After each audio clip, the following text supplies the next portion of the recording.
How can you delete your messages on Pinterest? Today in this video, I'll show you exactly how to do that, so follow up with me. Now, once you open the Pinterest app, tap on the chats or messages icon in the bottom right corner of the screen right here. It will take you to all of your conversations and messages. Tap on the one that you want to delete, just like that. Tap on it to open it. Once you open it, you need to tap on the three dots in the top right corner of the screen. A menu will pop up from there. Tap on hide messages or hide conversation right here, just like that. At the top, as you can see, it says message hidden, just like that.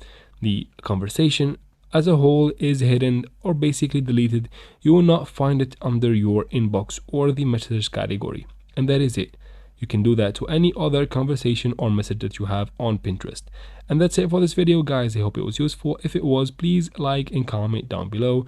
Don't forget to subscribe for future videos like this one, and thanks for watching. See you in the next one.